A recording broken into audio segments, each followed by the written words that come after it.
taller de AICAL ADICAE. Esta vez hoy iniciamos un ciclo que va a tener varias partes, varios talleres. Este es el primero de los talleres. Es un ciclo que hemos titulado Crisis y recuperación económica, los nuevos retos de los consumidores. Y este primer taller es sobre la educación financiera, medidas contra la deseducación. Queríamos comenzar esta presentación indicándoos que la cultura financiera, o mejor dicho, la educación financiera es una asignatura pendiente en nuestra sociedad. Y esta asignatura pendiente no tiene edad, es decir, cuando decimos asignatura pendiente, educación financiera, normalmente siempre pensamos en colegios, en institutos, que sí, que es verdad que es importante y es muy interesante que desde pequeños se nos eduque a través de una educación financiera, es decir, conociendo una entidad de crédito, porque todo el mundo a lo largo de su vida va a tener algún tipo de contacto con una entidad de crédito. Pero es que esta educación financiera o esta asignatura de educación no tiene edad, está pendiente desde la juventud hasta las personas mayores. El exceso de confianza en un sistema financiero, en nuestra sucursal de toda la vida, en los directores de sucursales que miraban, entre comillas, por nuestros intereses, ha ocasionado más de una vez un abuso de confianza de estas personas que ha puesto en peligro nuestros ahorros.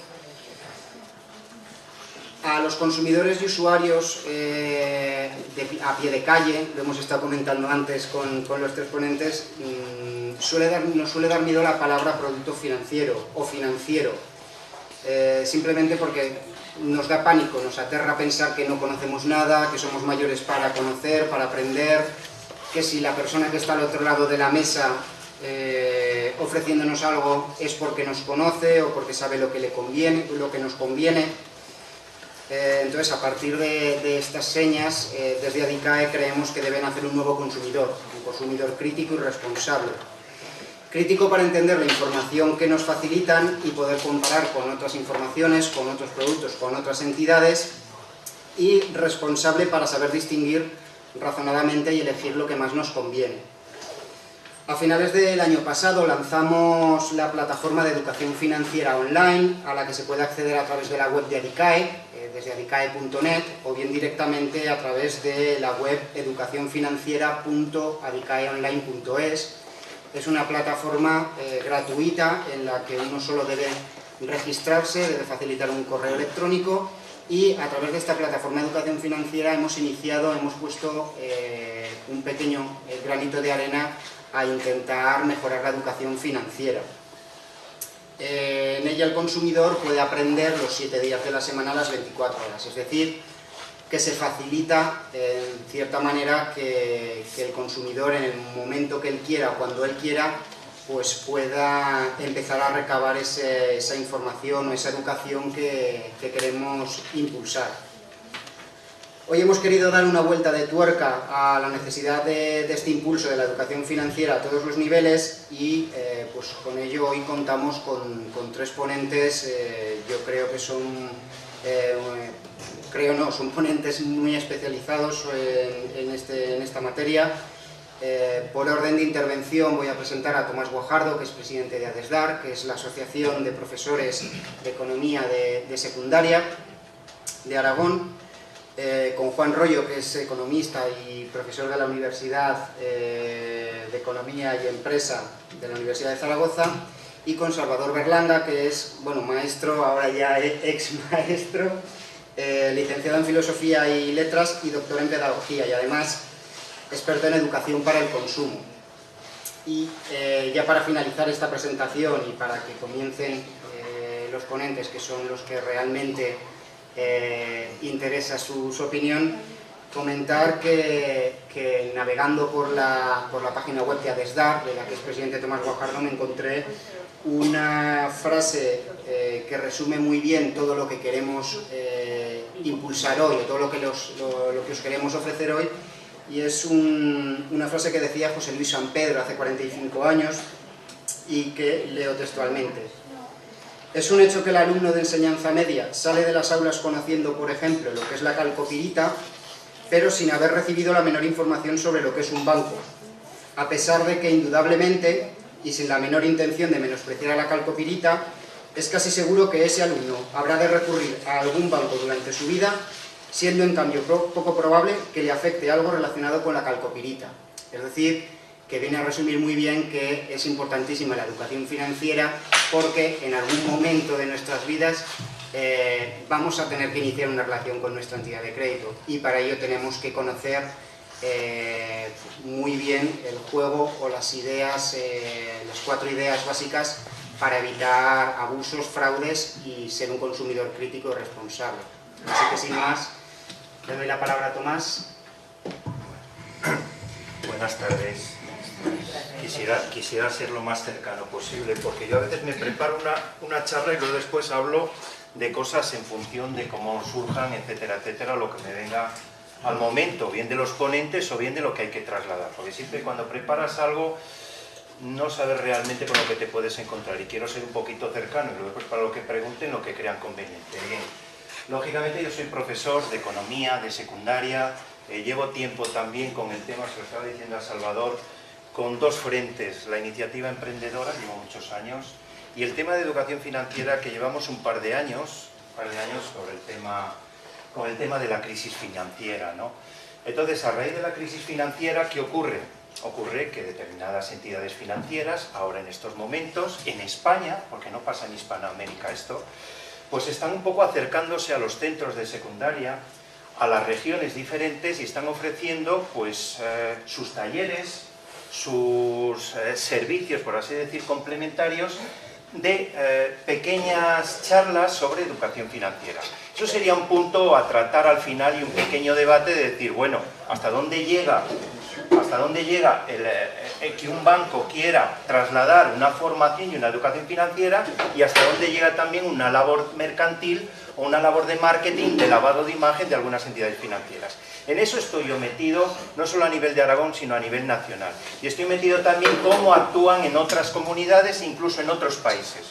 Por ejemplo, en Hispanoamérica llevan tiempo ya, y es una referencia. Pues bien, sobre esta consecuencia de la crisis económica, ¿cuál es el reto? Bueno, pues el reto no solo quedarse en el sistema educativo, como les trasladaré cómo nos va a venir con la Ley Wert, con la LOMCE, cómo lo he visto yo, cómo lo hemos visto algunos compañeros, pero eso no queda ahí, es la formación continua a lo largo de la vida de cualquier persona, que los productos financieros van cambiando y lógicamente necesitamos estar preparados para ello. No queda en el sistema educativo, tal como nos dicen los organismos internacionales, sino que es la base para sentar unos cimientos y a lo largo de la vida irlo desarrollando, cosa que en España no ha ocurrido así. La situación actual que tenemos ahora, en principio en las etapas de primaria, quinto y sexto de primaria, incluso hablaríamos en secundaria, ¿no?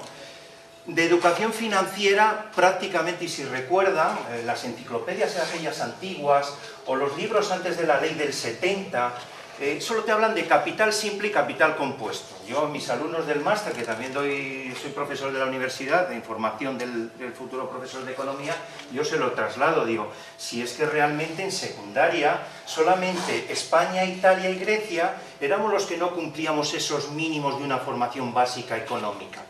Pues si no cumplíamos unos mínimos, los chavales, tal como comenta Eduardo, ¿no? Sí. Tal como comenta Eduardo, que lo que decía José Luis San Pedro, terminan sabiendo fórmulas, etcétera, etcétera, de determinados minerales, etcétera, pero en una base esencial que necesitan para su vida.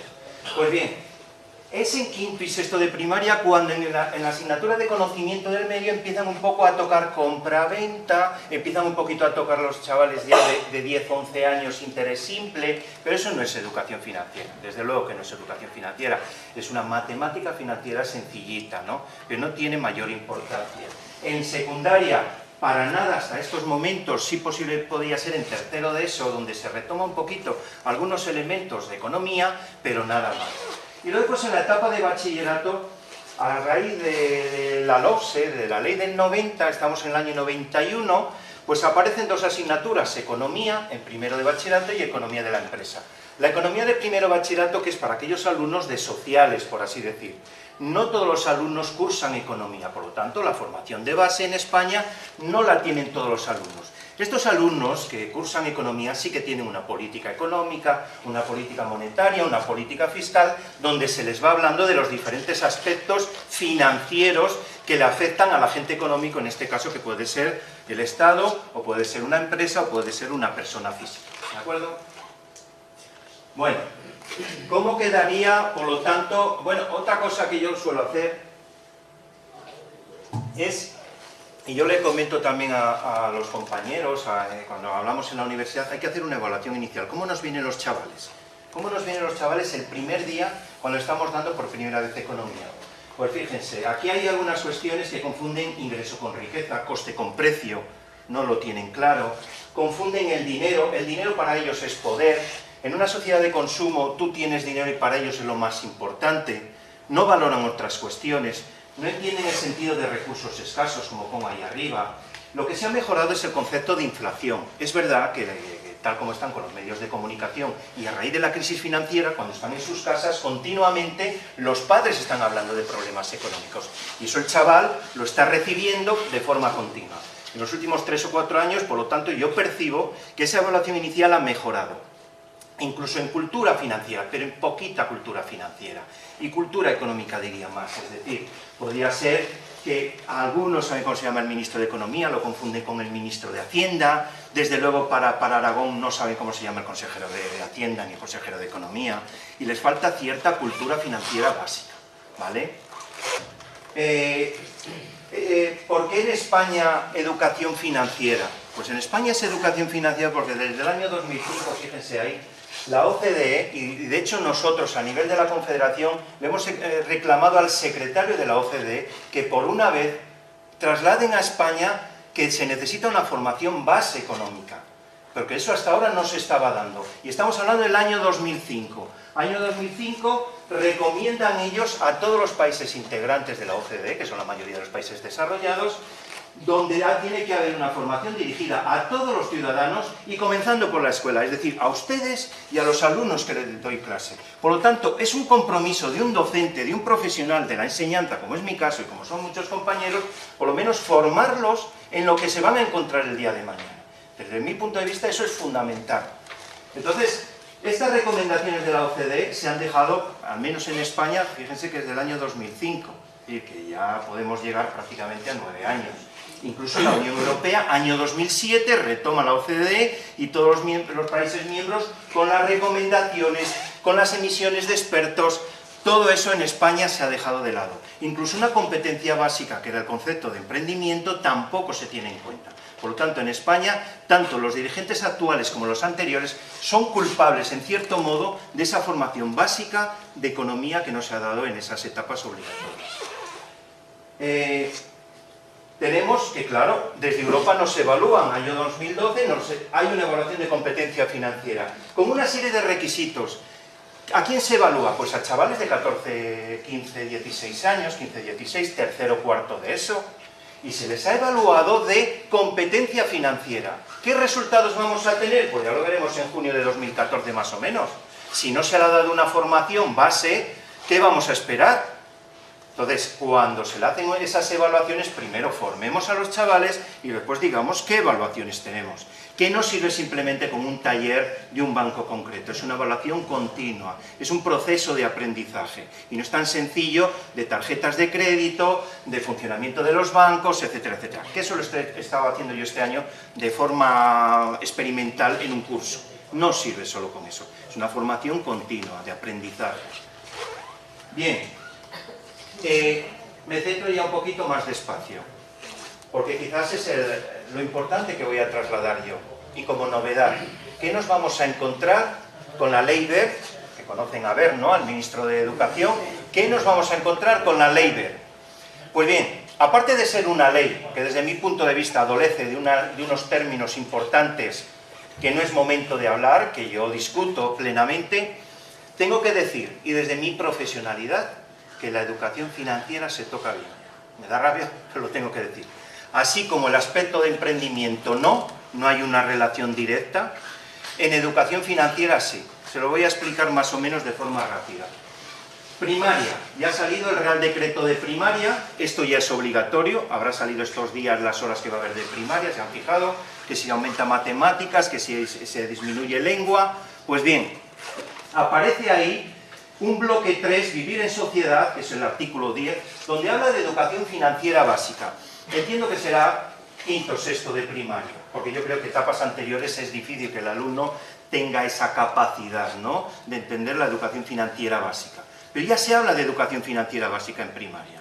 Avanzo un poquito más. Incluso aquí en primaria se habla ya de competencia transversal de algo que hemos demandado, que es emprendimiento. Pero no emprendimiento empresa, como mucha gente piensa, empresario, no. Ese es el error. Lo que demandamos a algunos docentes es emprendimiento en creatividad. Que el chaval sepa ser creativo, para trabajar en una empresa, para ser empresario, para lo que sea. No asociar emprendimiento con empresa. Ese es uno de los errores que se está cometiendo ahora realmente en la sociedad. Y desde luego el método de emprendimiento abarca mucho más. Y los avances en Europa van por ahí. Bueno, ¿qué asignaturas tenemos de contenido de educación financiera? Tercero y cuarto de ESO. No aparecía tercero y cuarto de ESO nada. Por lo tanto, tenemos tercero de ESO, una optativa, que la cogerán o no los alumnos, y en esa optativa, ¿qué se va a tocar? Se va a tocar el tema de educación financiera desde el punto de vista individual y del empresario individual. Elementos esenciales, elementos de presupuesto familiar, plan personal, ahorro personal, lo que he estado trabajando ya este año en tercero. No es solo la educación financiera, pero es un pilar para empezar a avanzar. En cuarto de eso, la esencia, esa economía que aparece ahí, que va a ser obligatoria para todos los alumnos que vayan a cursar bachillerato, esa economía marca la esencia de lo que es una educación financiera, una estructura, en 3 bloques. Va desde una economía familiar, desde el Estado, los impuestos y cómo repercuten, y luego después los tipos de interés y las relaciones que tenemos que tener en cuenta los agentes económicos. En esa etapa, por lo tanto, desde mi punto de vista, hay una relación clara y está cumplido. Puede que la misma persona lo haya hecho, no así en emprendimiento. Y luego después en iniciativa, que es la misma, pero para los que hacen FP, aquí hacen un proyecto empresarial que es como si fuera una fuente de financiación para la empresa, es decir, fuentes de financiación para la empresa, que es lo que necesito para financiarme, ¿qué viabilidad financiera debo de tener?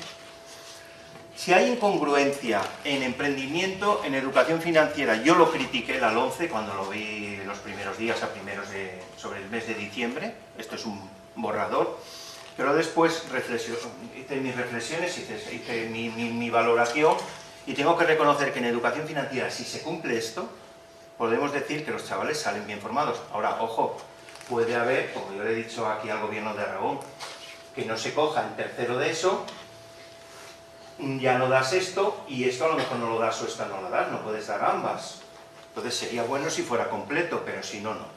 Y pues ya tenemos el bachillerato, ¿vale? Por lo tanto, lo que es la LOMCE, en este apartado, no en otros que no comparto, pero en lo que es en educación financiera, desde mi punto de vista, sí que entran contenidos esenciales. Incluso nosotros hemos trasladado una propuesta más global al gobierno de Aragón, que ya lo están haciendo en otras comunidades autónomas. ¿Por qué no relacionan ustedes? Le hemos dicho al gobierno de Aragón, primaria, secundaria, bachillerato, FP, universidad, y tenemos un ESO, una relación con centros pilotos. Vamos formando a estos alumnos en emprendimiento y en educación financiera, como innovación. Entonces, bueno, nosotros le hemos trasladado estas cuestiones porque es un punto más a avanzar, como están haciendo otros países punteros a nivel europeo. Del gobierno de Aragón depende, lógicamente, pero realmente sería una coordinación, ya no entro que docentes lo impartan o cómo se imparta, sino una coordinación de qué es lo que necesita el ciudadano en formarse en términos financieros y en emprendimiento como metodología, que muchas veces lo hacemos. Bueno, no voy a entrar, porque igual me alargo, pero yo he creado un blog, Educación Financiera en el Aula, blogspot.com, y si quieren lo buscan en Google. Entonces observarán ahí esos vídeos, pero después si me da tiempo, pues pongo alguno. Los chavales son o bien de tercero o bien de primero bachillerato y han estado trabajando con estas cuestiones. Fíjense, yo les doy una asignatura en tercero de eso que es alternativa a la religión, que es 1 hora. Son chavales muy habladores, etcétera, etcétera. Pero cuando le hablo del dinero y les hablo de las tarjetas de crédito y cómo funcionan y hablar con vuestros padres, y una tarjeta de débito a diferencia con una tarjeta de crédito, le das cierto protagonismo. Le das ¿cómo decir? Anda, pues es verdad, ¿no? Y el dinero, ¿cómo el dinero cómo puede saber si es falso o no es falso? Y se quedan así atentos, ¿no? Entonces, son cuestiones que a ellos les interesan. Son cuestiones que ellos lo ven como interesante. Y el ahorro familiar, formando por grupos, ¿cómo pueden ahorrar? Con su dinero, con el dinero de los padres, la luz que utilizan en sus casas, el agua. Todo esto es educación financiera. La educación financiera no solo es la relación con los bancos. La educación financiera entra desde el presupuesto individual, presupuesto familiar. ¿Cómo controlo mi gasto yo? Y eso los chavales lo tienen que saber, incluso su dinero que se les está dando.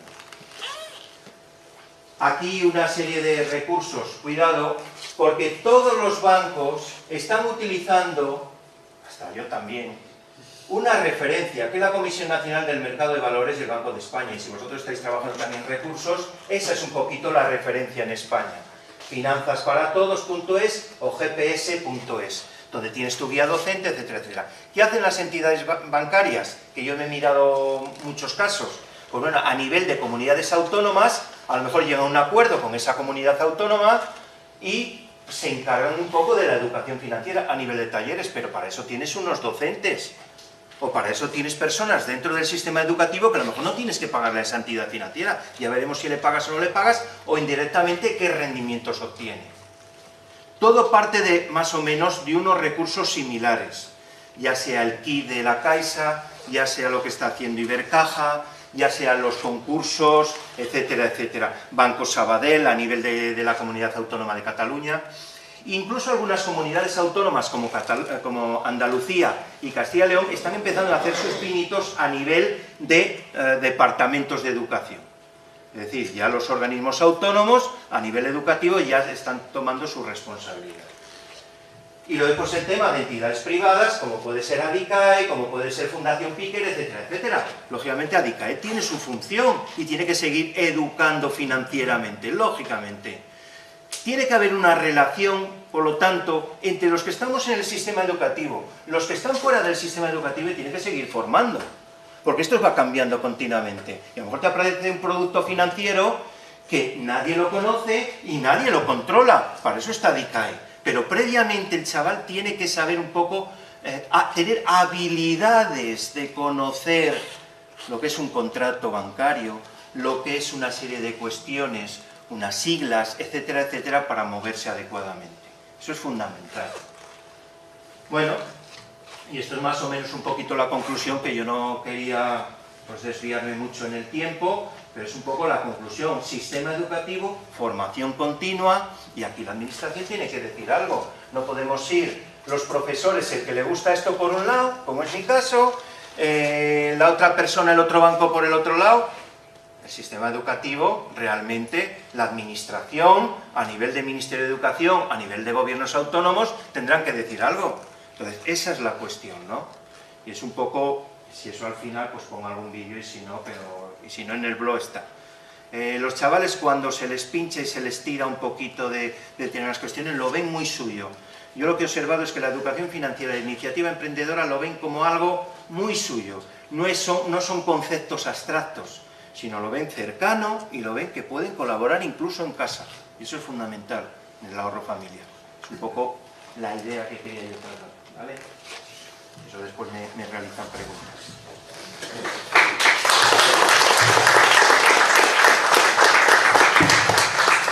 Sí, mientras se prepara Juan, sí, comentar lo que ha hecho ahora Tomás, cualquier pregunta que tengáis, luego habrá un tiempo, un debate y una serie de las dudas que tengáis se podrán consultar. Simplemente para redundar un poquito en lo que ha dicho Tomás, sí que es verdad que ha habido una idea que es clara, que tiene que quedar, que es la de la formación continua. Cuando hablamos de educación financiera parece que sea una asignatura como puede ser lengua o como puede ser matemáticas, nada más lejos de la realidad. Es decir, se puede crear una base, pero esa base luego a lo largo de nuestra vida la tenemos que ir desarrollando. Eso por un lado. Y por otro hay otra cuestión que es cierto que cuando a veces desde ADICAE hablamos de educación financiera, yo precisamente ahora en la presentación ha podido dar la sensación de que hablamos de educación financiera como relación con la entidad de crédito, pero es verdad, hay un mundo muy básico que es el del presupuesto familiar, que es una cuestión hoy en día basiquísima, que también tiene cabida, lógicamente, en el tema de la educación financiera. Ya, Juan, cuando quieras. Muchas gracias. Muchas gracias a todos ustedes por venir. Muchas gracias a ADICAE también por invitarme. Ya Tomás, te emplazo a cambiarnos luego las tarjetas, porque también en el Colegio de Economistas, yo estoy en la Comisión de Educación del Colegio de Economistas, y precisamente lo que pretendemos es llevar la economía al público en general. No ser tan dentro de nosotros mismos, ¿verdad? Y eso lo hacemos a través de ciclos de cine, de ciclos de literatura, en donde tratamos de ver a esos aspectos económicos que subyacen en el día a día, en nuestra actividad cotidiana. Y realmente el colegio, los institutos es la clave. Es decir, todo lo demás, si las bases de la sociedad no están bien cimentadas, pues al final es todo un castillo de naipes que se derrumba. Y en la universidad tenemos ese problema, y es la pescadilla que se muerde la cola, porque realmente lo que realmente tiene que hacer una educación es enseñar a aprender, ¿no? Los conceptos teóricos están muy bien, pero realmente yo creo que lo que tenemos que formar es en esa forma, en esa metodología, ¿no? En esa forma de descubrir el mundo, sobre todo un mundo como el actual, tan cambiante, tan caótico y tan complejo, ¿no? Donde es difícil adoptar soluciones estrictas, soluciones de manual, ¿no? En todos los aspectos de nuestra vida cotidiana. Lo conocen, ¿verdad? No sé si ustedes se han sentido muchas veces también así. Por eso vienen aquí a ADICAE, ¿no? A ver si alguien les puede defender, porque muchas veces no parece solos ante el peligro, ¿no? Cuando vemos determinados... Hoy precisamente estamos también en otra tertulia radiofónica y estamos hablando de la percepción de la corrupción en España. Y realmente la corrupción en España... Estamos todos, más o menos, había un consenso en que realmente en todos los sitios hay corrupción. El problema es que en España hay impunidad. Porque hay sitios en los que hay corrupción, pero si te pillan la pagan, ¿no? Y aquí es más difícil, ¿no? ¿Por qué? Pues porque los grandes, los poderosos, tienen muchas herramientas para ir dilatando en el tiempo, y eso es un poco la frustración que nos queda al ciudadano de pie, ¿no? Del Nido acaba de entrar en la cárcel por algo que le imputaban en los años 90. Es decir, que fijaros cuánto tiempo al final, y en muchos casos, como los Albertos, en fin, mucha gente, pues al final prescriben los delitos, ¿no? Entonces, claro, muchas veces nos sentimos así, ¿no? Solos ante el peligro, pero bueno... La ventaja es que aquí ganó Gary Cooper al final, con lo cual hay que tener también una cierta esperanza, ¿no? Hablaba Eduardo del problema de la confianza, ¿no? Fíjense, este es Jesús Martínez del Vaz, es un dibujante de cómics buenísimo. Bueno, es un dibujante de cómics, no vive del cómic, lógicamente, este tío es arquitecto, es número uno en su promoción, trabaja en Repsol, es decir, es un tío...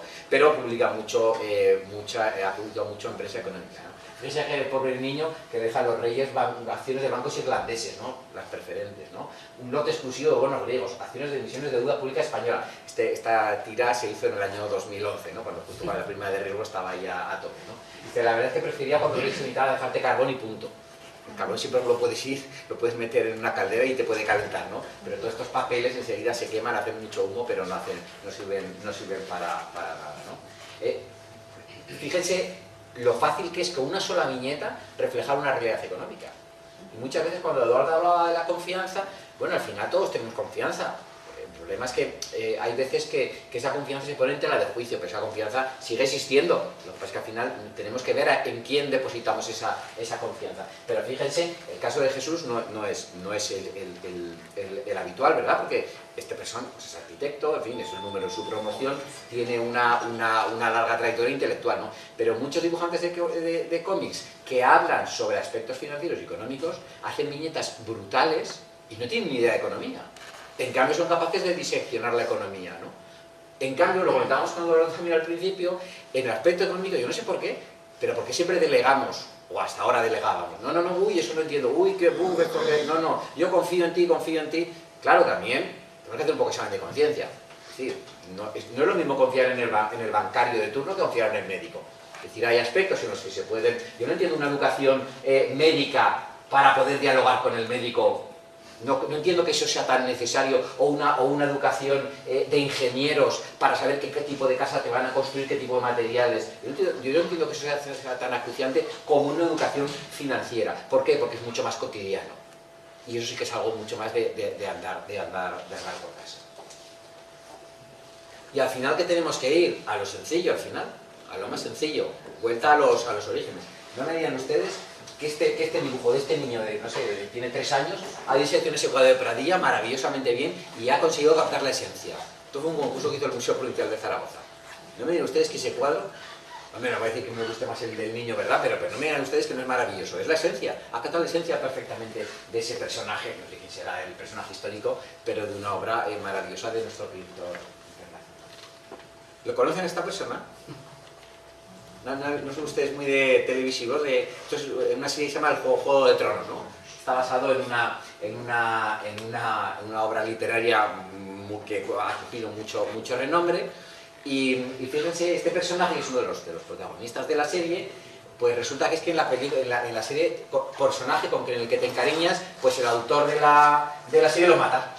Con lo cual, juega un personaje que es, oye, que no sé, qué tío más valiente, o qué tío más malvado, o qué chica más guapa, pues de repente los matará a todos. Entonces sale aquí en esta camiseta que pone, por favor, deje de matar a personajes. ¿Por qué? Porque eres uno de los personajes, y entonces pone la camiseta y, por favor, dejen de matar personajes. Es mentira. Es un fake. Es un fake. Es mentira. Fíjense, esa es la camiseta del señor, del actor. Es mentira. Yo me la había tragado, hasta que descubrí que era mentira. Digo, esta camiseta de este tío es un cachondo, no sé qué, y luego vi que no, que era mentira. Es decir, la confianza es muy fácil frustrarla. ¿Por qué? Porque hoy en día existen herramientas muy potentes para engañarnos. Lo que tenemos que tener es esas mínimas nociones básicas para poner en duda, para estar alerta y para tener confianza en quien se merece la confianza. Y para no depositar esta confianza en la gente que no se merece la confianza. Yo tengo un hashtag en Twitter, hablábamos con Salvador de las redes sociales, tal, Facebook. Yo es que ya Facebook casi ni lo uso, ya estoy obsesionado con Twitter. Y yo tengo un hashtag que sabe que es una etiqueta, ¿no?, que llamo Mundo Zombie. Y todas las cosas que a mí me recuerdan a los zombies, ustedes saben lo que son los zombies, ¿no? Esos seres, ¿no?, que se van comiendo unos a otros a base a un virus, ¿no?, y al final todos somos convertidos en zombies, que realmente si ustedes diseccionan la serie, los zombies no son los malos, los zombies son como alimañas, pues que van a comer porque es su instinto, ¿no? Que los realmente malos son las personas que quedan vivas, que son las que tratan de tiranizar a los demás. Son los realmente malos, pero bueno, al margen de eso, ¿no? Pues hay muchas actuaciones en la sociedad que me recuerdan a mí a los zombies, ¿no? Hay muchas empresas que han dejado pagar a los proveedores. ¿Pero por qué? Porque a ellas les habían dejado de pagar sus clientes, con lo cual se convierten en zombies y van devorando a los demás, van contagiando a los demás, ¿no? Este aspecto de estos soldados rusos en Crimea me recordaban a las películas de zombies, ¿no? Ahí tapados, totalmente pertrechados para que nadie les pueda atacar, les pueda morder y les pueda contagiar. Y esto es una imagen real. O esto. Una pasarela ahí medio derruida. Esto es una imagen real, pero parece un mundo posapocalíptico, es una imagen real. Fíjense, muchas veces los mercados financieros se basan en rumores. Les cuento, está este señor aquí cogiendo un teléfono y hablando que tiene que hacer una serie de acciones que tiene un listado de Excel, ¿sabes?, de la herramienta. Y Excel es muy parecido a sell, vender en inglés, ¿no? Total que un tío dice, ¿cómo que realmente Excel? Pero hay otro tío ahí pone que, ¿cómo que vender? Todos se ponen histéricos, todo vende, se produce un caos y la bolsa se desploma. Al final un tío, están aquí todos vendiendo, y dice, esto es una locura, no puedo más, me voy. Me voy en inglés es goodbye. Y buy en inglés es comprar. Ahí alguien dice, ¿cómo buy y comprar? Pues la misma histeria vendedora se convierte en una histeria compradora. ¿Vale? Ustedes fíjense qué hubiera pasado si yo justo vendo allí, en el pánico total y absoluto, cuando más barato está, ¿vale? O justo me pongo a comprar justo en la histeria, cuando más... las histerias son iguales, tanto para las ventas como para las compras, ¿vale? Eso ya no se trata tanto en tener confianza, sino en tener, como muy bien decía Tomás, cultura, para saber qué tipo de producto encaja dentro de mi perfil, para saber en qué plazo voy a invertir yo un dinero determinado, para saber si la inflación es una parte importante dentro de esa revalorización de mis activos o no. Porque hoy en día podemos estar muy quejosos de los depósitos a plazo fijo que nos pueden ofrecer los bancos o de las letras del tesoro, pero es que realmente la inflación es muy pequeña. Con lo cual yo cuando empecé a trabajar en el mundo financiero, en los años 92 o por ahí, las letras del tesoro te pagaban el 12, el 13%. Claro, la inflación a lo mejor estaba al 14 o al 15, con lo cual era hasta una rentabilidad negativa. Hoy en día, pues que te puede pagar un depósito, no sé, el 1,5, el 2%, pero la inflación al 0 y pico, pues aún sale más rentable hoy en día, a pesar de que la rentabilidad sea más escasa. ¿Qué tenemos que hacer? Despertar. No podemos estar totalmente adormilados. Tenemos que despertar. Tenemos que meternos un chute de cafeína y hacer también los deberes. Es decir, tenemos que venir a charlas como esta. Tenemos que venir a charlas como esta, porque al final es lo que nos va a permitir tener esas herramientas con las que yo voy a poder dialogar con las entidades financieras, que al final, yo entiendo, pues lógicamente, que las tomemos también como enemigos, pero al final es que tenemos que vivir con ellas, porque el dinero tiene que revalorizarse de alguna manera, porque si lo dejamos solamente en el colchón, primero, nos lo pueden robar, más fácilmente que en un banco, bueno, no lo pueden robar, pueden entrar en mi casa y me lo pueden robar, pero aunque solamente no me lo robe nadie, solamente por vía de la inflación ya va a poderse ver depreciado. ¿Y por qué es importante tener cultura financiera? Porque es importante tener en la cabeza cuadros como este, que esto es básico. Aquí lo que vemos es, por tipo de activo, la rentabilidad que han ido sacando durante determinados años. Por ejemplo, en el año 2005, los países emergentes obtuvieron una rentabilidad del 35%. Los activos inmobiliarios un 26%, las pequeñas compañías un 23%, las materias primas un 21%, las acciones de valor un 16%. Los bonos perdieron un 4,5%. ¿Pero cómo los bonos? ¿Pero eso no es renta fija? Pues mire, ese año perdieron. Una persona que hubiera comprado el 1 de enero una cartera de bonos y lo hubiera vendido el 31 de diciembre hubiera perdido un 4,5% de su valor. En febrero de este año, fíjense, los activos inmobiliarios empiezan a subir. ¿Pero cuáles? No serán los de España, no, claro, los de España no. Estamos hablando de una economía mundial. ¿Qué cartera de acciones tienen ustedes? ¿Ustedes tienen acciones de compañías multinacionales? ¿De compañías internacionales? No. La gran mayoría de su cartera de acciones será Telefónica, Santander, Repsol. ¿Por qué? Porque están en España. No entienden que eso es un comportamiento miope. ¿Ustedes se imaginan un inversor americano teniendo el 90% de su cartera de acciones en España? ¿A un inversor americano? ¿Verdad que no? Pues hay que tener también esa mentalidad y sobre todo ver este tipo de cuadros. ¿Por qué? Porque realmente, fíjese qué contexto estamos nosotros en el año 2005, cuando los países emergentes estaban ofreciendo una rentabilidad del 35%. Pero claro, en 2008, fíjense, esa rentabilidad se tornó en unas pérdidas del 45%. Es decir, una persona que invierte 100 euros en 2008 y lo invierte todo en una cartera de renta variable de países emergentes, al año siguiente tendría 55 euros en vez de 100. Y claro, una pérdida del 50%, ¿qué significa? Que si la bolsa sube un 50% recupero, no. La bolsa tiene que subir un 100% para yo recuperar mi dinero. Con lo cual eso es realmente complicado, ¿no? Pero esto al final tenemos que tener esta, y luego claro, lógicamente sí, con la diversificación adecuada podemos mitigar los riesgos, siempre podemos intentar conseguir la cartera más eficiente. Y sobre todo, muy importante, ser realistas.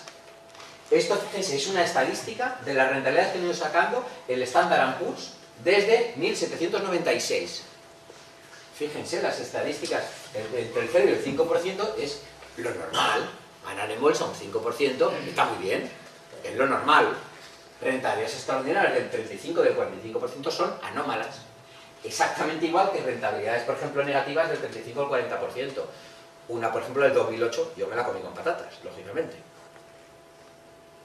Claro, todo depende de dónde estabas invirtiendo. Si estabas invirtiendo en España solamente, aún estás perdiendo un montón de dinero. Ahora, si hubieras invertido en Estados Unidos o una cartera global, bueno, pues ya estás en máximos otra vez históricos. ¿Vale? Pero tenemos que ser realistas. ¿Qué es lo que tenemos que exigir a una cartera? ¿Cuál es la rentabilidad que nosotros queremos conseguir? Y con esa rentabilidad que nosotros queremos conseguir en renta variable, la comparamos con lo que nos dan en renta fija y entonces, o en depósitos, y entonces ya equilibramos. Porque si no nos puede pasar que es como, este agujero llamamos Wall Street. ¿Por qué? Porque es que ahí se lo chupa todo, ¿no? Se lo come todo, ¿no? Esto al final es muy peligroso. ¿Y qué es lo que pasa? Que muchas veces vamos a la bolsa como quien va al casino. Yo de verdad he tenido clientes que de verdad solamente me faltaba ponerme el mandil y preguntarme qué tenía de oferta. Porque lo que subyacía en las preguntas era eso. A ver qué se puede comprar, qué hay de oferta, ¿hay algún 3x1 o 3x2? Pues esto es mucho más complejo. Ustedes imagínense que yo les pido un dinero para montar, no sé, una panadería aquí. Hemos visto aquí, hoy en el Teatro de las Esquinas, hoy entra y sale mucha gente, joder, en una panadería, hoy montamos una panadería. ¿Y ustedes me dejarían dinero primero sin preguntar? Segundo, ¿me exigirían rentabilidad ya automáticamente a la semana siguiente, a los 15 días? ¿Verdad que tendríamos, primero, habríamos estudiado perfectamente qué inversión íbamos a hacer, y segundo, dejaríamos un plazo de maduración, no sé, pues 2-3 años por lo menos, a no ser que hubiera circunstancias extraordinarias que cambiaran, entonces sí que ya, bueno, pues nos provocará a lo mejor que saliéramos de esa pequeña sociedad. Bueno, pues si lo hacemos para una panadería, ¿cómo no lo vamos a estudiar de forma similar para una gran multinacional o una inversión cotizada en bolsa? Si ya mezclamos el comportamiento de los casinos con comportamientos zombies, con comportamientos avariciosos, con comportamientos tramposos, pues claro, ya entonces ya el despiste es total, porque ya hay alguien que nos quiere engañar. Entonces ya eso ya son fraudes. Yo cuando hablo de bolsa, hablo de mercados financieros, hablo de cosas legales y hablo de cultura. Otra cosa son los fraudes. Y qué decir del sector inmobiliario, porque las tintas las cargamos sobre los pobres financieros, pero es que los inmobiliarios también han tenido su aquel. Este chiste también de Jesús Martínez del Vaz, este chiste es del año 2007. Fíjense lo que guardaba la Reserva Federal Americana, lingotes de oro. Fíjense lo que guardaban en España, ladrillos. ¿Vale? No me digan que ustedes no son conscientes de la frase, no, la vivienda, si siempre sube. Tú invierte en vivienda, que siempre sube. Yo de hecho lo he oído, antes de eso lo escuchaba también de Telefónicas. A mí la gente me venía a decir, oye, yo quiero un valor en bolsa, pero quiero un valor en bolsa seguro. Quiero, por ejemplo, Telefónica o Santander, que dan valores seguros. Yo eso lo he oído, ¿eh? Yo llevo en bolsa, pues claro, yo llevo en bolsa desde el año 91. O sea, que ya he vivido. Ya he vivido unas cuantas crisis. Pues a mí me han llegado a decir que querían valores seguros, como Telefónica. O sea, que cuentes algo que las tiene compradas a 38. Hablando de educación financiera, ¿no? ¿Y tú qué es lo que quieres ser mayor? ¿Astronauta, piloto, futbolista? No, yo especulador inmobiliario, que era lo que se ganaba pasta. ¿Cuánta gente sin tener idea de nada? ¿Cuántos ejecutivos de multinacionales que los han echado o que se han ido y tenía un terrenico su mujer? Venga, vamos a construir. Va a construir. Como si no hubiera mañana. ¿No? La bolsa triplica la rentabilidad de la inversión en vivienda. Esto en portadas de periódicos. Yo tengo una portada de 5 días que no traía aquí por pudor. Sale el antiguo presidente de Terra diciendo, con el corazón en la mano se lo digo, los que han comprado Terra 157 a largo plazo harán buen negocio. Terra saben que la excluyeron a 3 euros más 2 de dividendos, 5 euros. Y eso es portada de 5 días. No la he traído por pudor. Y al final, ¿saben cuál es mi recomendación? Que lean cómics. Que lean TVOs. El Pitufo Financiero es un libro maravilloso. Obelix y compañía es un libro maravilloso. ¿Quieren marketing? Lo tienen ahí. ¿Quieren contabilidad? Lo tienen ahí. ¿Quieren economías de escala? Lo tienen ahí. ¿Quieren gestión de recursos humanos? Lo tienen en Obelix y compañía. Luego, si les va más la caña, pues lean el Gran Fraude, o Jerome Kervel, el último escándalo de Societe General, o El Heredero, hablando de OPAs hostiles, de fiscalidad de las empresas. Que son maravillosas. ¿Que son más perezosos? Pues no pasa nada, tiene un montón de películas maravillosas. Les confieso que no he visto el lobo de Wall Street porque no he tenido tiempo, pero estoy con el mono de verla. Pero el resto sí. Películas económicas, El Gran Farol, Wall Street, Margin Call, Pretty Woman. Una película de economía. Por supuesto, me imagino que todos sabrán, ¿no? Gordon, el Richard Gere, el tío es un tiburón financiero, que lo que hace es desmenuzar las empresas que estaban en crisis, que tenían problemas financieros. Y Julia Roberts lo que hace es imbuirle de responsabilidad social corporativa. Dile, tío, tú gestiona la empresa bien, aprovechate de tus sinergias, motiva a los trabajadores y vas a conseguir ser ético, ser moral, no echar a la gente y encima ganar más pasta. Y el Richard Gere, encantado de la vida, ¿cómo no vas a salvar? Por encima, claro, Julia Roberts. Vale. Pues muy bien, pues muchas gracias y cualquier duda ahora la comentaré.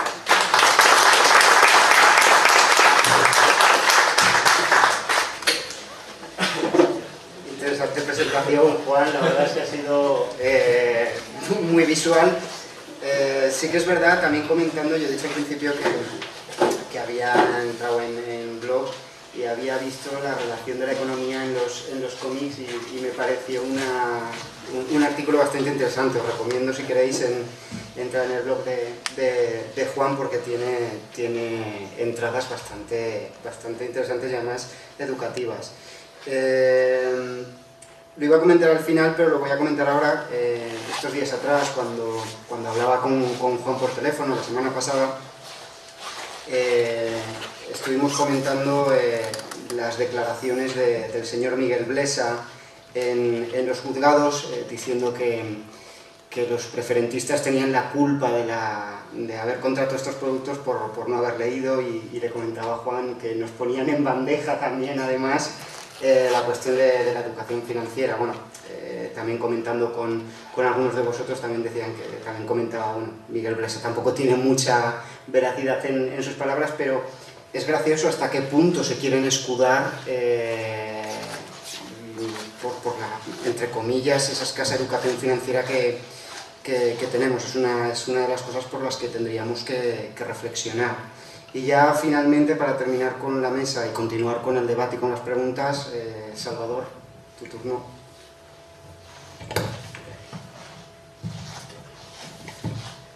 Gracias, Eduardo, gracias a todos ustedes.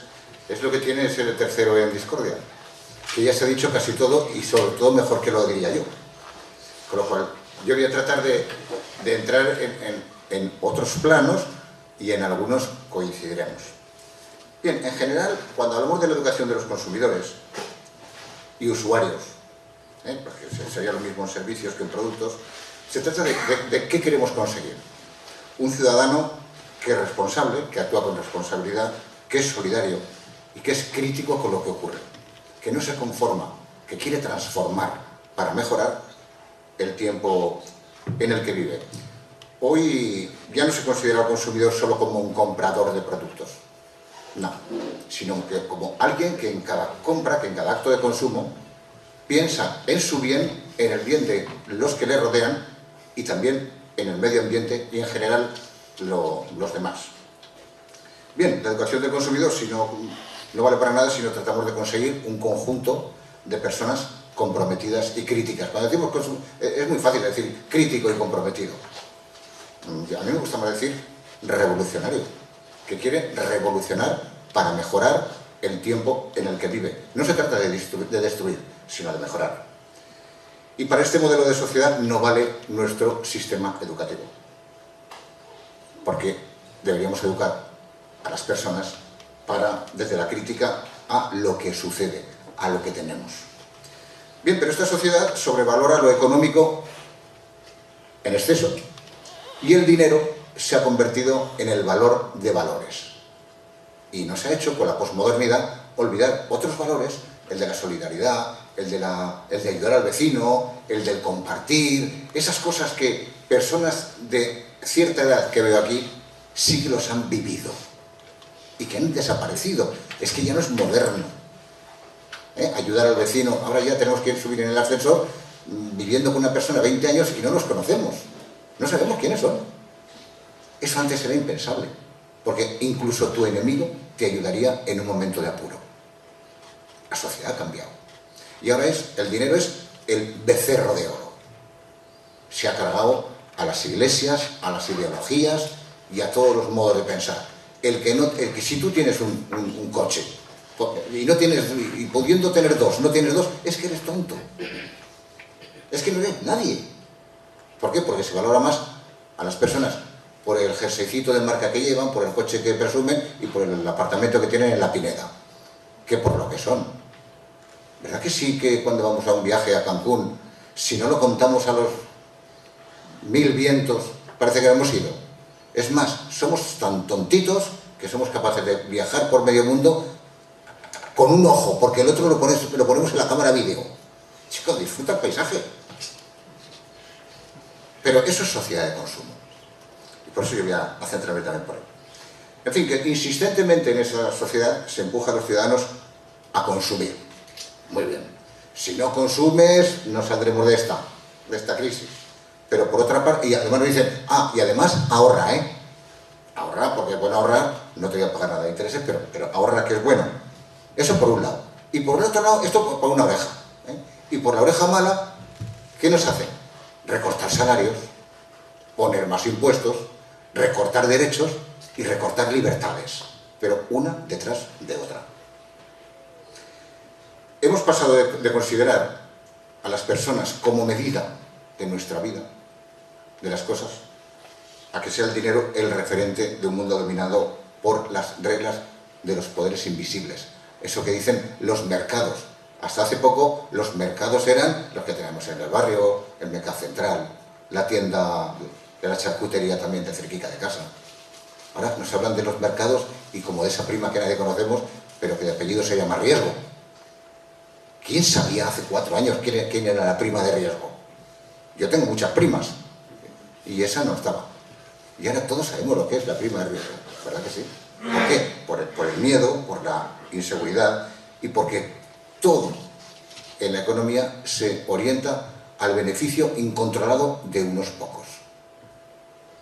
La nuestra es una globalización financiera y piensen, hay economistas, yo soy pedagogo, que me pueden rectificar, en el que más o menos se considera que el 2% del dinero que se mueve cada día en el mundo sirve para pagar algo. Lo demás, especulación. O sea, el 2% de todo lo que se mueve en el mundo, que es una cantidad astronómica, más incluso de lo que tiene Belén Esteban, y tiene mucho, sirve para pagar portaaviones, autopistas, aeropuertos.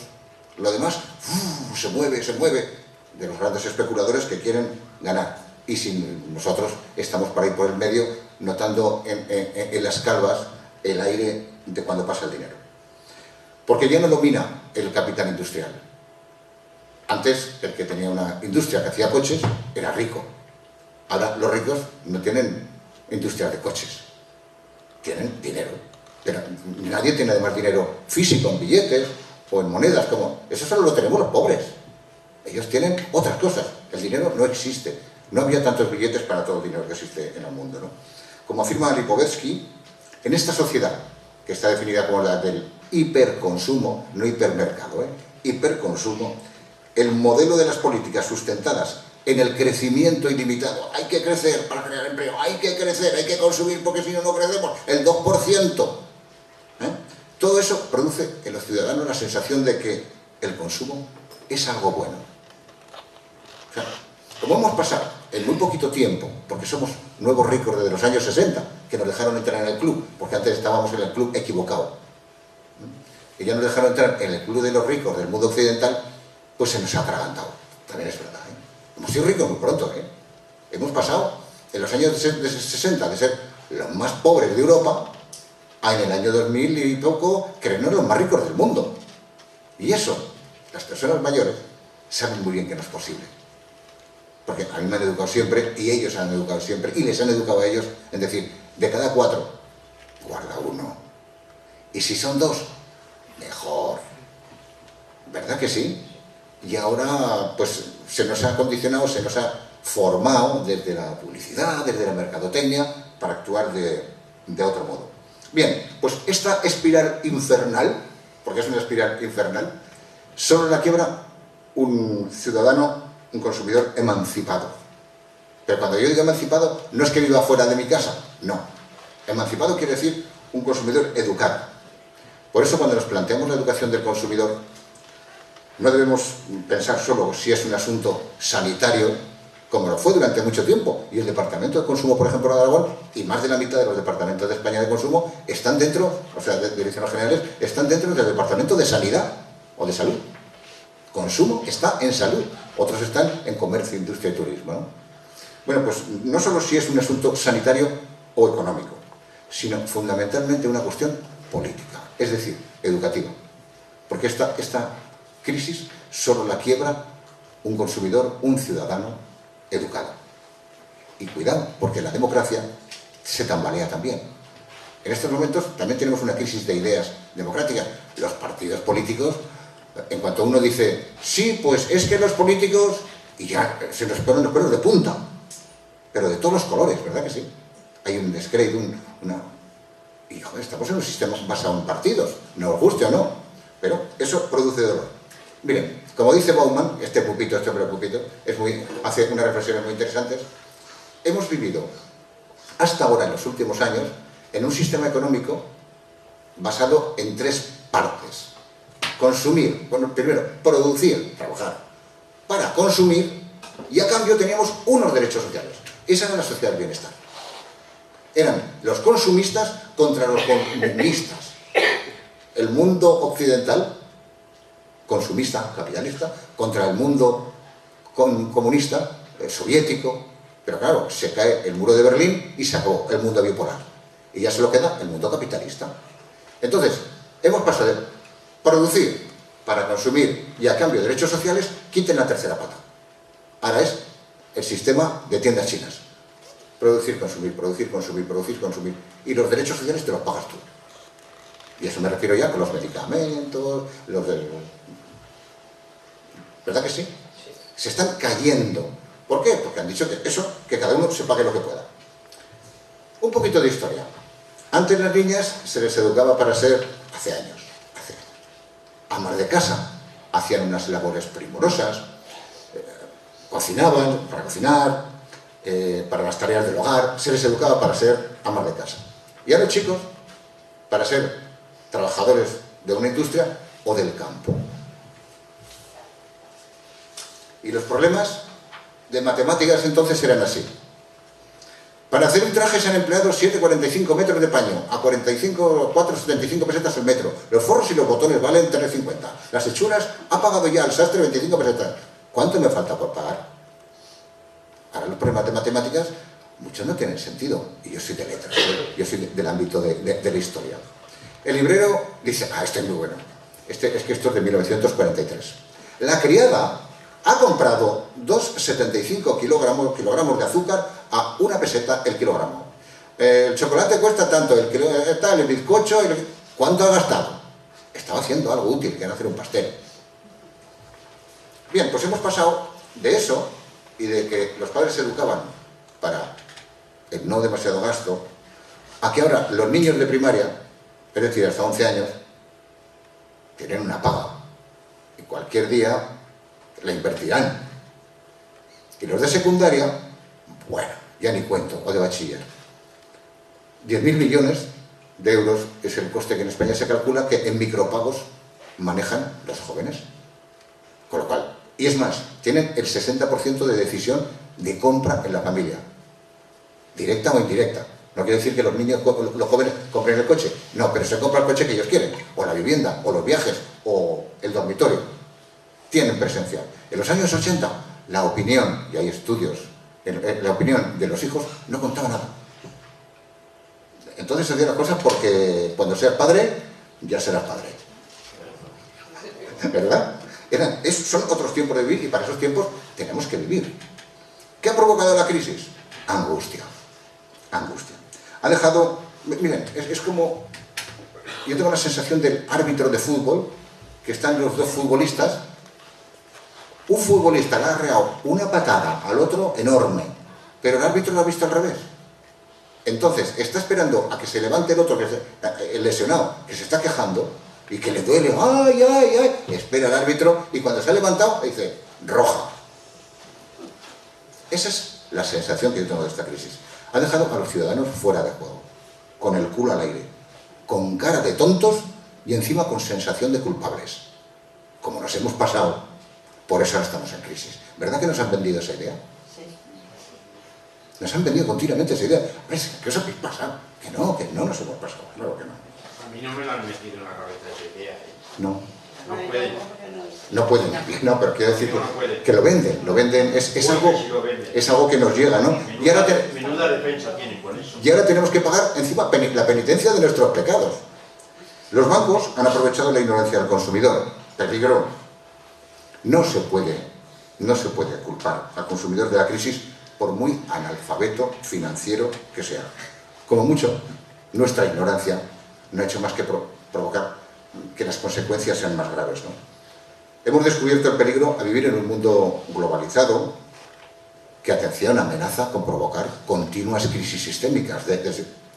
Crisis ha habido, y las hay, ¿eh? Lo que pasa es que no como esta, que no nos ha pillado tan desprotegidos como esta. La sociedad global es una sociedad en riesgo, en la que solo pagan impuestos los que tienen nómina. los trabajadores.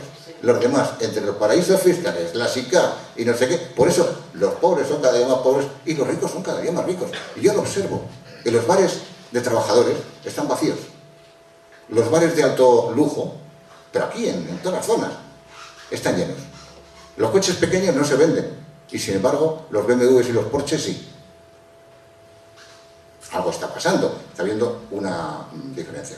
La crisis no es más que un pretexto para cambiar el modelo que estamos viviendo. Vamos a un mundo distinto. Y por eso la ley de educación para atrás.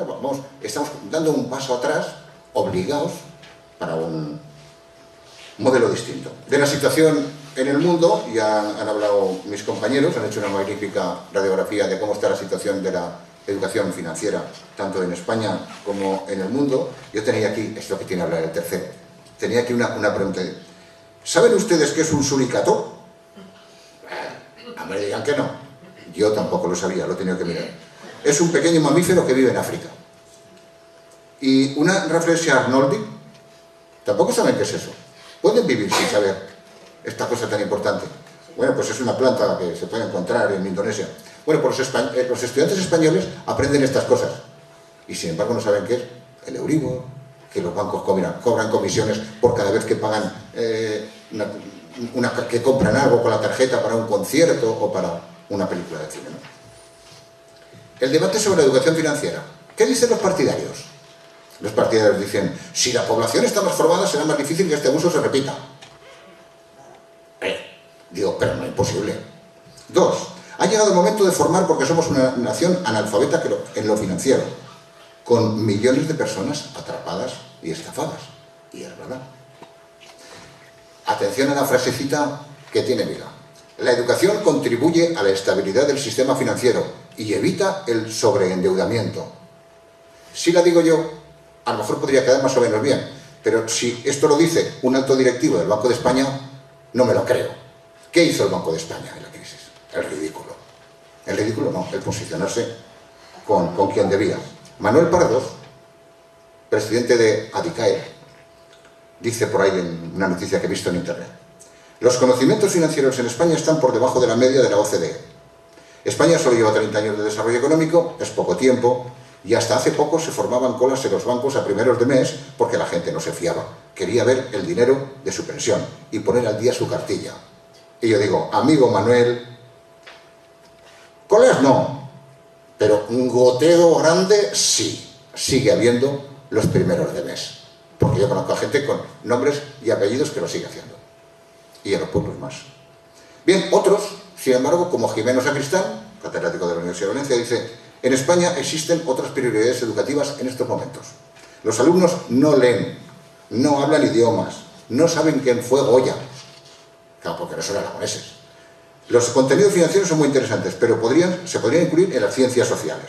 El problema está en que la reforma del ministro, que también ha presentado Tomás, pues blinda las asignaturas y no se puede enseñar nada de lo financiero en estas materias de sociales.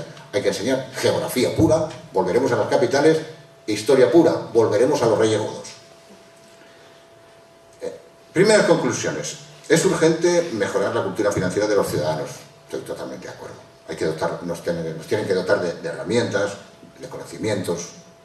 ¿Existe una deficiente formación financiera entre los individuos? Sí. Y no digo como ese fin de la cita, no. ¿Debemos destinar recursos para formar al profesorado dentro y fuera de la universidad? Digo, dentro, a los que serán futuros profesores y a los que lo son. Sí. ¿Y formar a las familias? Sí. ¿Y a los estudiantes de enseñanzas medias? Sí. Pero atención, yo soy de los que más defiende a los de primaria también. Mi mujer es maestra de infantil. Niños de 3 a 5 años. Y en muchos de los proyectos que hace, se aprecian determinados contenidos que podríamos asociarlos al tema de la cultura financiera. ¿Por qué? Porque son proyectos de educar para la vida, ¿no? Las asociaciones de consumidores no solo deben formar a sus miembros, a sus socios, sino también a la sociedad entera. Y además, actuar en tareas de apoyo directo al profesorado. Eso es otra de mis pensamientos. También es verdad que con un plan no se arregla todo si no va acompañado de dinericos, para formar, para tener. ¿Se arregla todo con unas asignaturas? Debatiremos. ¿Cómo lo hacemos? Expertos independientes, profesores formados, cambio del currículum, debatiremos. ¿Es necesaria empezar la formación en la cultura financiera? Sí, pero no solo eso. Debatiremos también. Porque lo negativo de una sociedad económica no cambiará sin una revolución educativa.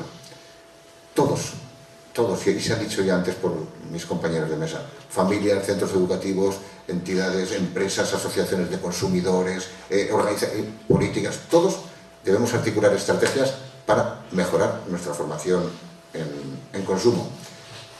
Si nos referimos a los niños y jóvenes, es un sector particularmente atrapado por esta sociedad de consumo, porque ha crecido en ella, pero también es verdad que es particularmente receptivos a conocimientos que les interesan, como también se ha dicho.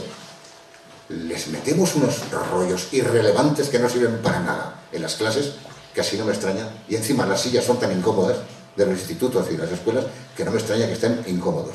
Hay otras cosas más que deberían poner de su parte. En fin, queda mucho por hacer, el cómo hacerlo podemos ahora seguir hablando, pero lo que está claro es que debemos educar para no ser esclavos ni de nadie ni de nada. Muchas gracias.